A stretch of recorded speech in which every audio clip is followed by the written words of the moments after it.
لا إله. الله أكبر الله أكبر الله أكبر الله أكبر الله أكبر الله أكبر الله أكبر الله أكبر. إن الحمد لله نحمده ونستعينه ونستغفره ونعوذ بالله من شرور أنفسنا ومن سيئات أعمالنا. من يهده الله فلا مضل له ومن يضلله فلا هادي له. وأشهد أن لا إله إلا الله وحده لا شريك له وأن محمدا عبده ورسوله صلى الله عليه وعلى آله وصحبه وسلم. يا أيها الذين آمنوا اتقوا الله حق تقاته ولا تموتن إلا وأنتم مسلمون. يا أيها الناس اتقوا ربكم الذي خلقكم من نفس واحدة خلق منها زوجها وبث منهما رجالا كثيرا ونساء. اتقوا الله الذي تساءلون به والأرحام إن الله كان عليكم رقيبا. يا أيها الذين آمنوا اتقوا الله وقولوا قولا سديدا يصلح لكم أعمالكم ويغفر لكل قوم عيدا وهذا عيدنا. আলহামদুলিল্লাহ, সমস্ত প্রশংসা মহান রব্বুল আলামিনের জন্য, যিনি আমাদেরকে আজকে একটি সুন্দর সকালে ঈদুল আজহার সালাত আদায়ের তৌফিক দান করেছেন। সকলে বলছি আলহামদুলিল্লাহ। আলহামদুলিল্লাহ। দরুদ এবং সালাম আমাদের প্রিয় নবী, শেষ নবী হযরত মুহাম্মদ মুস্তাফা আহমদ মুস্তাফা বলছি সাল্লাল্লাহু আলাইহি ওয়াসাল্লাম। আল্লাহুম্মা সাল্লি আলাইহি আল্লাহুম্মা বারিক আলাইহি। আমরা একটু পরে জবের স্থানে, কুরবানি দেওয়ার স্থানে চলে যাব। কুরবানি কেন দিব? কুরবানির উদ্দেশ্য কি? যদি উদ্দেশ্য না জানি, কোন কাজের উদ্দেশ্য যদি না জানি, তাহলে সে কাজ কি কবুল হবে? প্রত্যেকটা কাজের একটা উদ্দেশ্য আছে। আমাদের উদ্দেশ্যটাকে জানতে হবে, বুঝতে হবে, তারপরে সেই কাজে যেতে হবে। এক এক আমলের এক একটা হওয়া। আমরা কিছুদিন আগে যে সিয়াম পালন করেছি, সিয়ামের তাকওয়া ছিল। সিয়ামের তাকওয়ার উদ্দেশ্য ছিল আমার যতই দুঃখ হোক, কষ্ট হোক, বিপদে পড়ি না কেন, কোন অবস্থাতে হারাম খাদ্য গ্রহণ করব না। এটা ছিল সিয়ামের তাকওয়া। আর কুরবানির যে তাকওয়া, এটা এখনো বিশেষ ধরনের তাকওয়া।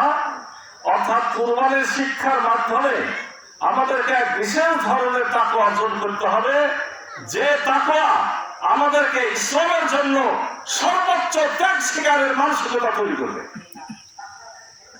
আমি শুধু গেলাম না আনফুসাহুম ওয়া আমওয়ালাহুম বিআন্না লাহুমুল জান্নাহ ইউকাতিলুনা ফি সাবিলিল্লাহি ফায়াকতুলুনা ওয়া ইয়াকতুলুন ওয়া'দা আলাইহি হাক্কান ফিত তাওরাতি ওয়াল ইনজিল ওয়াল কুরআন ওয়া মা নাফা বিআহদিহি মিনাল্লাহি ফাস্তাবশিরু বিবাইকুমুল্লাযী বায়াতুম বিহি ওয়া যালিকা হুয়াল ফাওজুল আযীম। নিশ্চয় আল্লাহ মুমিনদের জান আর মাল কিনে নিয়েছেন জান্নাতের বিনিময়ে। তারা লড়াই করে আল্লাহর পথে, মারে এবং মরে।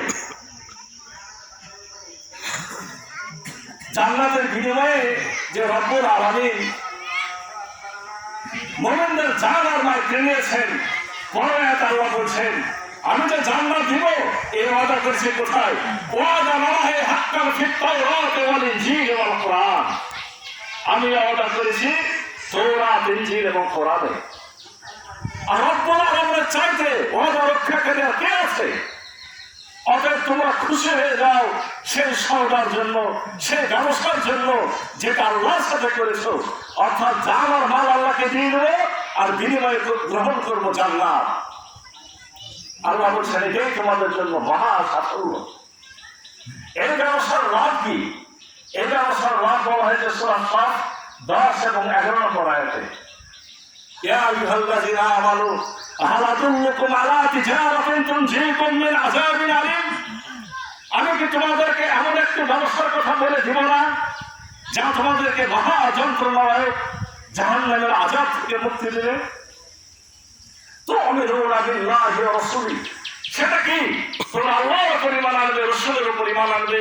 অত জাহিদুনা ফি সাবিলিল্লাহি বিআমওয়ালিকুম ওয়া আনফুসিকুম যালিকুম খায়রুল লাকুম ইন কুনতুম তা'লামুন। আর আল্লাহর পথে যে জান এবং মাল দিয়ে, তোমাদের জীবন, জান এবং মাল দিয়ে তোমরা কাজ করে যাবে। ঈমান এনেছি একথা বললেই তাদেরকে ছেড়ে দেওয়া হবে, তাদেরকে পরীক্ষা করা হবে না। ওয়ালাকাদ ফাতান্নাল্লাযীনা মিন ক্বাবলিহিম ফালায়া'লামান্নাল্লাহুল্লাযীনা সাদাকু ওয়া লা ইয়া'লামান্নাল কাযিবিন। অথচ আমি তাদেরকে পরীক্ষা করেছিলাম, তাদের পূর্বে যারা অতীত হয়েছে তাদেরকে, এবং তাদের জেনে রাখা উচিত, আমি জেনে নেব তাদেরকে কারা সত্যবাদী এবং জেনে নেব তাদেরকে কারা মিথ্যাবাদী। আল্লাহ কি বুঝালেন? আমি অতীত কাল থেকে শুরু করে এখন পর্যন্ত একই বিধান রেখেছি, যারা জান্নাত পেতে চাও তাদেরকে আমি একটু যাচাই বাছাই করতে চাই। এই যাচাই বাছাই করতে যে তাদেরকে কেমন কষ্ট পেতে হয়েছে এ কথাটা আছে সূরা বাকারা 214 নম্বর আয়াতে। আল্লাহ বলছেন, হাসিবতুম আন তাদখুলুল জান্নাহ ওয়ালাম্মা ইয়াতিকুম মাসালুল লাযীনা খালাউ মিন ক্বাবলিকুম মাসসাতহুমুল বা'সাউ ওয়া দাররাউ ওয়া যুলজিলু হাত্তা ইয়াকুলা রাসূলু ওয়াল্লাযীনা আমানু মা'আহু মাতা নাসরুল্লাহ আলা ইন্না নাসরুল্লাহি কারীব। আল্লাহ রাব্বুল আলামিন বলছেন, তোমরা কি মনে করে নিয়েছো যে তোমরা এমনিতে জান্নাতে প্রবেশ করবে? অথচ তোমাদের আগে যারা ঈমান এনেছিল তাদের উপর নেমে এসেছিল বিপদ।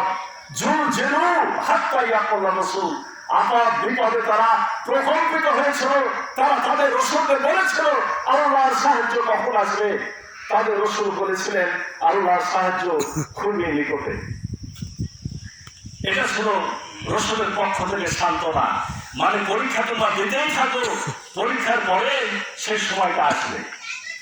সূরা আলে ইমরান 142 নম্বর আয়াতে আল্লাহ বলছেন, আম হাসিবতুম আন তাদখুলুল জান্নাতা ওয়ালাম্মা ইয়া'লামিল্লাহুল্লাযীনা জাহাদু মিনকুম ওয়া ইয়া'লামাস সাবিরিন।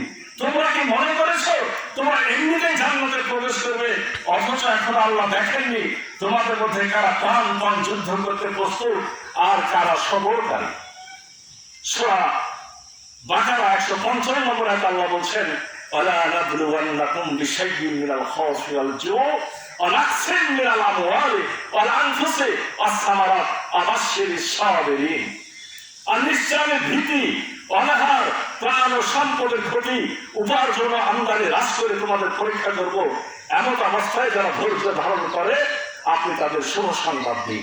সুবহানাল্লাহ। এখন তিনি জবে করে দিবেন। আনাদাইনাহু ইয়া ইব্রাহিম, আল্লাহ ডাক দিয়ে বলছেন, হে ইব্রাহিম, কদ সাদ্দাকতা রুয়া ইন্না কাযালিকা নাযিলুল মুহসিনিন। তুমি তোমার স্বপ্নকে সত্য প্রমাণ করে দিয়েছ, আমি এইভাবে মুহসিন দিগকে সাহায্য করে থাকি। তোমাকে জীবনটাকে দিয়েই দিতে হবে, ব্যাপারটা তো এরকম না, তোমার স্বপ্ন বাস্তব হয়ে গেছে। আফাদাইনাহু বিজিবরিন আযীম। আল্লাহ বলছেন, একটা তো তিনি মুহসিন উপাধি পেয়ে গেলেন, সম্পর্কে বাঁচানো হয়ে গেল, আল্লাহ বিনিময়ে বাকি দিচ্ছেন আফাদাইনাহু বিজিবরিন আযীম, একটা মহান জন্তু। ইব্রাহিমের পরিবর্তে একটা জান্নাতের দুম্বা চলে এসেছে। সুবহানাল্লাহ। সেই দুম্বাটা জবাই করে দিলেন ইব্রাহিম নবী। অতারাকনা আলাইহি ফিল আখিরিন, পুরস্কার শুধু এতটুকু না, অতারাকনা আলাইহি ফিল আখিরিন, পরবর্তীকালের মানুষদের জন্য এটা আমি দৃষ্টান্ত রেখে দিলাম। সুবহানাল্লাহ।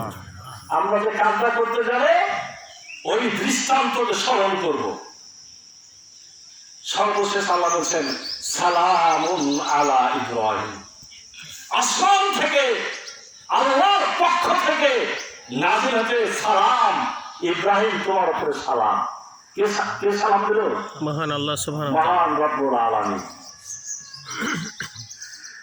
ত্যাগ এবং কুরবানি এই দেশে কেউ যেন চোখ তুলে না বলতে পারে ইসলামের আইন মধ্যযুগীয় বর্বরীয় আইন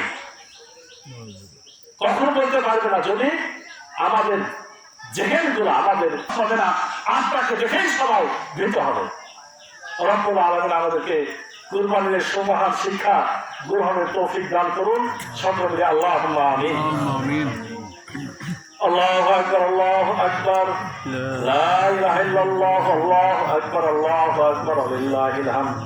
আম্মা বা'দু ফায়া আইয়ুহাল মুসলিমুন, قال الله تعالى إن الله وملائكته يصلون على النبي يا أيها الذين آمنوا صلوا عليه وسلموا تسليما اللهم صل على محمد وعلى آل محمد كما صليت على إبراهيم وعلى آل إبراهيم إنك حميد مجيد اللهم بارك على محمد وعلى آل محمد كما باركت على إبراهيم وعلى آل إبراهيم إنك حميد مجيد بارك الله لنا ولكم في القرآن العظيم ونفعنا إياكم بما فيه من الآيات والذكر الحكيم أقول قولي هذا أستغفر الله لي ولكم ولسائر المسلمين من كل ذنب فاستغفروه وأتوبوا إليه إنه هو التواب الرحيم اللهم اقسم لنا من خشيتك ما يحول بيننا وبين معاصيك ومن طاعتك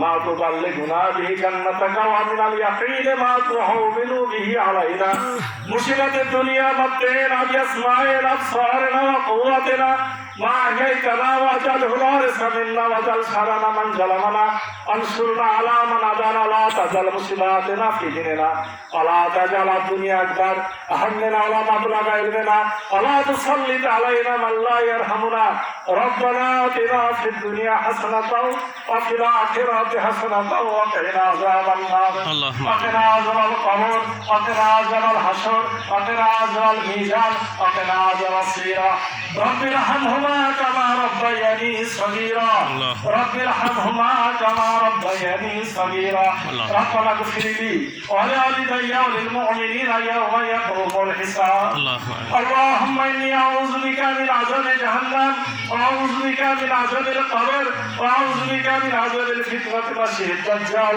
وأعوذ بك من عذاب الفتنة المحيا والممات اللهم إني أعوذ بك من المصائب والأمراض اللهم إني أعوذ بك من سوء الدنيا وعذاب الآخرة يا رب العالمين তুমি আমাদের গুনাহটা মাফ করে দাও আল্লাহু আমিন। ইয়া রাব্বুল আলামিন তুমি আমাদেরকে সত্যিকারের ঈমানদার হয়ে দুনিয়া থেকে বিদায় করার তৌফিক দান করো আল্লাহু আমিন। ইয়া রাব্বুল আলামিন খাঁটি মুমিন মুত্তাকি মুহসিন পরহেজগার আল্লাহওয়ালা জান্নাতুল ফেরদাউস লাভের মতো গুণের অধিকারী হয়ে দুনিয়া থেকে বিদায় নেওয়ার তৌফিক দান করো আল্লাহু আমিন। ইয়া রাব্বুল আলামিন আমাদের মধ্যে যারা দুনিয়া থেকে বিদায় নিয়েছেন পিতা মাতা আত্মীয় স্বজন শ্বশুর শাশুড়ি ইয়া রাব্বুল আলামিন তারা কবর হয়ে বসে আমাদের দিকে তাকিয়ে আছে তাদের জন্য আমরা ঈদুল আজহা ঈদের খাস করে দোয়া করি রব্বুল আলামিন তাদের গুনাহ খাতাগুলো মাফ করো আমিন তারা কবর আযাবের গ্রেফতার থেকে থাকলে তাদের তুমি নাজাত দাও আমিন ইয়া রাব্বুল আলামিন আমাদেরকে হেদায়েতের পথে কোরআনের পথে কোরআনের হেদায়েত গ্রহণ করে কোরআনের কর্মী হিসেবে নিজেকে বরণ করিয়ে নিয়ে